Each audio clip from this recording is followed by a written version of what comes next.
Salve, meus nobres! Uma boa tarde, um bom Vasco e um bom café. Você está no Boletim da Política do Vasco da Gama e hoje aqui falaremos sobre possível agressão de candidata a ex-mulher. Isso é notícia ou não é notícia? Não vou passar pano para ninguém. Vou falar sobre este assunto sim e graças a Deus botando um ponto final. Vamos falar sobre a entrevista do nosso presidente, queira sim, queira não, Jorge Salgado é presidente ao podcast Dieguinho. Na verdade, vou fazer outras considerações, porque acho que de entrevista do Jorge Salgado você já está de saco cheio. E vamos falar sobre as 18 chapas que foram apresentadas nas eleições e nossa nova pesquisa eleitoral aí. Então venha comigo, meus amigos, muito assunto sobre a política do Vasco da Gama, logo após a nossa vinheta.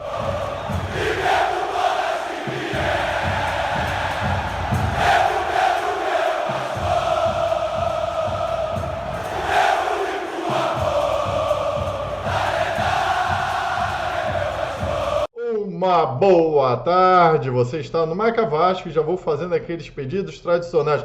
Inscreva-se no Marca Vasco, é muito importante esse clube, este canal subir nesse YouTube. De meu Deus, aperte o like no vídeo, compartilhe com os teus colegas para saberem, se atualizarem sobre a política, porque a corrida presidencial está aí, a campanha já está aí. Dia 11 de novembro será as eleições para o presidente do Clube de Regatas Vasco da Gama. E aperte aquela sinetinha para você ficar ciente das lives. Amanhã, 8 horas da manhã, as primeiras notícias do Vasco, obviamente repercutindo, espero eu, uma vitória de Vasco contra o Fortaleza aí. Amanhã um pós-jogo às 8 horas da manhã, já te faço o convite. Mas aqui vamos falar de política e talvez sobre o assunto principal desta semana, que é a notícia vinculada com os jornalistas Vene Casagrande e Lucas Pedrosa sobre uma possível, suposta, sim, a gente tem que usar estes termos, agressão do candidato Luiz Roberto Levinciano, a sua ex-namorada, ex-esposa.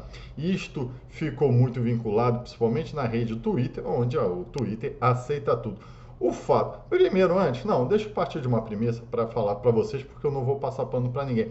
Homem que bate mulher tem que estar na cadeia. Por quê? Sim, eu presumo a inocência da mulher. Sim, em 99 dos casos, a mulher é a vítima da agressão, porque é o elo mais frágil do relacionamento. Então, homem que bate mulher tem que estar na cadeia, assim, para servir de exemplo.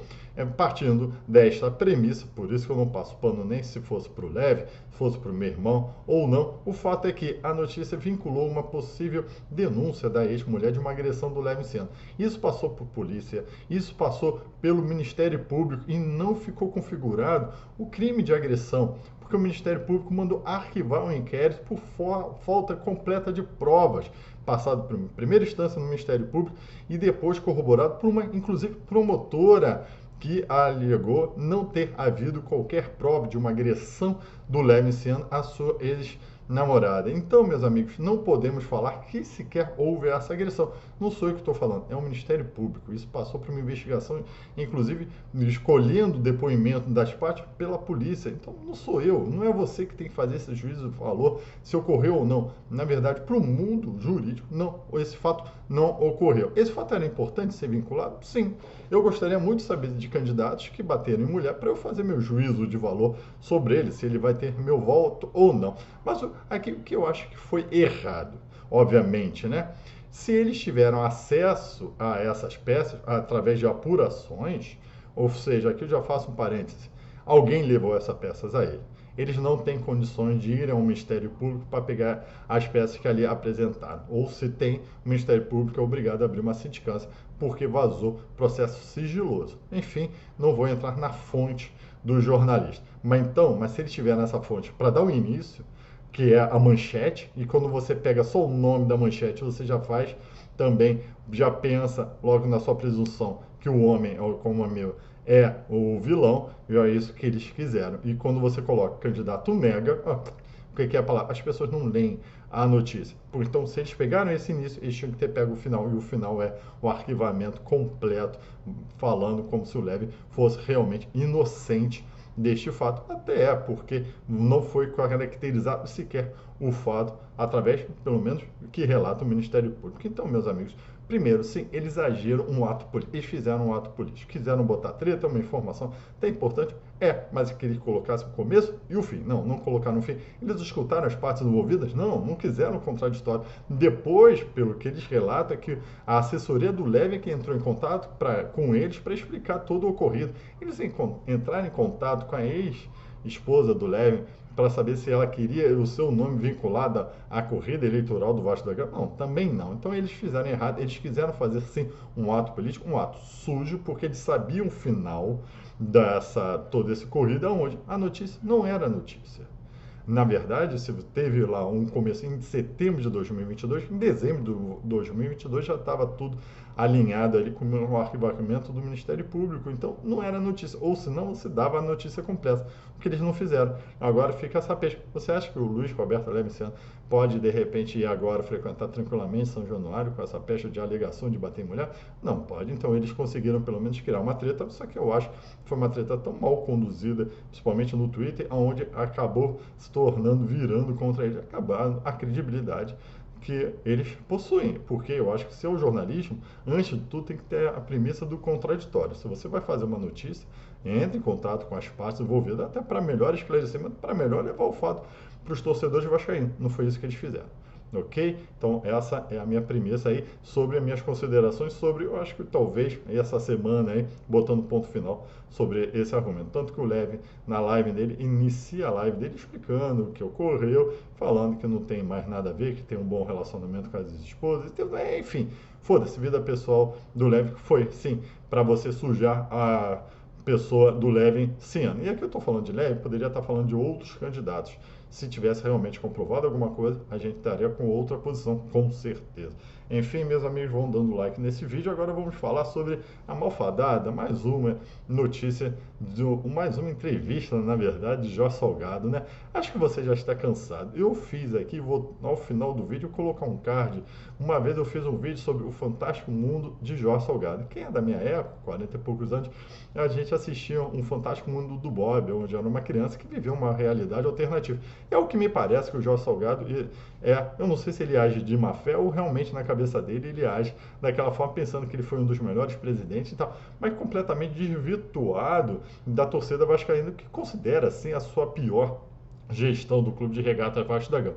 Mas aqui eu faço, na verdade, uma consideração. Veja aí que o Twitter da chapa Mais Vasca ainda está aberto. Ou seja, a chapa Mais Vasca ela não existe mais, na verdade. É um nome fictício criado por um grupo de grupos políticos para lançar o Jorge Salgado como candidato. Mas aqui você tem que estar atento aí, pelo menos aos grupos que aparecem no Twitter do Jorge Salgado ou da chapa Mais Vasca, para você cobrar assim, desses grupos políticos para saber quem eles estão apoiando, qual é o pensamento dele da gestão do Jorge Salgado, o que eles fizeram na gestão do Jorge Salgado para ser uma das piores, será que eles são responsáveis ou não? Eles têm muito o que dever ser, eles não podem simplesmente agora lavarem mão, botar a culpa só no Jorge Salgado, não, eles têm muito culpa. E os grupos políticos são esses aí, o que novamente você está vendo na tela aí. Desenvolve Vasco, Confraria Vasco, ao Vasco tudo, Petro Vasco, Resgata Vasco e Vasco do Povo. Enfim, são essas 6 aí, pelo menos é o que aparecem no Twitter. Então vão lá, cobram, vejam se o candidato que você vai votar tem esse grupo político apoiando e cobra, vê o que eles fizeram realmente, qual é a responsabilidade deles sobre a pior gestão presidencial do Clube de Regata Vasco da Gama. Isso é muito importante. Chapa Mais Vasco, eu vejo muita gente, não vote na Chapa Mais Vasco. Chapa Mais Vasco não existe. Foi um nome fictício criado pelo grupo políticos para lançar o Jorge Salgado, Carlos Roberto Osório. Porque o Jorge Salgado ele não vem como candidato, Carlos Roberto Osório não vem como candidato. Então, fique sabendo quem é que substanciou essa chapa Mais Vasco, saber quem eles estão apoiando para cobrar desses grupos políticos, ok? Para finalizar aqui, mais uma vez, 2 pontos aqui. Está vendo aí a nossa pesquisa eleitoral agora no Twitter, envolvendo 175 votos, uma abrangência um pouco menor, mas para o meu nicho ali do Twitter você vê novamente o Levinciano com 65% dos votos, Pedrinho logo abaixo, com em torno de 20%, e você vê o Marcelo Bosch e o Júlio Branco por último. Óbvio, né? Isso é uma foto do nicho que me acompanha e de outras pessoas que acompanham também o meu nome, mas a gente sempre vê uma consideração, pelo menos, novamente fazendo essa ressalva, a da galera que mais me acompanha, que eu levo esse ano disparado na frente, vindo de Pedrinho, seu grande concorrente, Marcelo Borges, podendo vir aí numa terceira via, e o Júlio Branco, que realmente está reaparecendo aí em diversos podcast. E você está vendo aí as 8 chapas que protocolaram a intenção de concorrerem à presidência do Vasco da Gama. Você está vendo aí, são 8 chapas. E primeiro explicar para vocês, as chapas fazem uma subscrição na secretaria. Olha, eu quero concorrer. Você não tem que apresentar nome de candidato, você tem que apresentar, na verdade, 3 assinaturas, aí me falha a memória, se tem que ser de benemérito ou se basta de sócios do Vasco da Gama. Você apresenta o nome da chapa e ali é uma promessa de que você vai ter que lá na frente apresentar o nome do candidato à presidência, nome do primeiro e segundo vice-candidato, do vice-presidente, o nome dos presidente dos poderes do Vasco da Gama, Assembleia Geral, Conselho Deliberativo, Conselho de Benemérito, Conselho Fiscal, e você depois apresentar o nome de 160 sócios elegíveis para compor a cadeira do Conselho Deliberativo. Ou seja, então possivelmente dessas 8 chapas, vai só nessa apresentação da chapa realmente oficial para a candidatura, imagino que vai ser, entra no funil para lá na frente depois ficar 2 campanhas, ou no máximo estourando 4 aí. Mas as 8 que estão apresentando aí é Resgatando o Vasco, Léo Rodrigues, Sempre Vasco, do Pedrinho, Vasco da Gente, do Marcelo Borges, Nosso Vasco, essa aí do grupo Petro Vasco, apresentando aí no final como uma surpresa Fábio Nogueira, Somamos, do Levinciano, Um Só Vasco, do Júlio Bran, que são dissidentes da chapa da Sempre Vasco, União Brasil-Portugal, cara, não conheço quem é esse grupo político, tanto que aí não está constando nem candidato, e a Ser Vasco, do Eduardo Cassiano. Novamente aqui eu faço uma convocação para uma nova campanha. Infelizmente no YouTube não aceita o nome das 8 chapas, eu coloquei os 4 principais candidatos que está em voga aí na boca do povo, que é o Marcelo Borges, Pedrinho, o Júlio Bran e o Levinciano, e lá tem a opção de outros, para você for aí votar em outros, no Eduardo Cassiano, no Léo Rodrigues, no Pedro Strozenberg, apresentar aí outros nomes aí que você queira apresentar. Ok? Essas são as boletins, infelizmente, uma campanha suja que foi feito o nome de um candidato. Ao meu ver, aqui eu não passo pano para ninguém, né? Poderia ter sido sobre Levinciano ou como outro candidato. Se você tem o começo e sabe qual foi o fim, você teria que ter vinculado, sim, já tem informado qual era o fim do inquérito policial que tentou ali, que decidiu pelo arquivamento das denúncias e tudo mais. Na verdade, eles quiseram fazer um ato político sem para interferir na campanha eleitoral do Vasco da Gama, e que se segue aí até dia 11 de novembro, novamente, quando será presidente, a eleição, e a gente acha que vai ver muita podridão. Lembrando aqui que eu sempre falo, a política do Vasco, política em si, ela não é suja. Quem são sujos são os homens que fazem essa política. Muito obrigado a todos por acompanhar esse vídeo. Tchau e saudações vascaínas!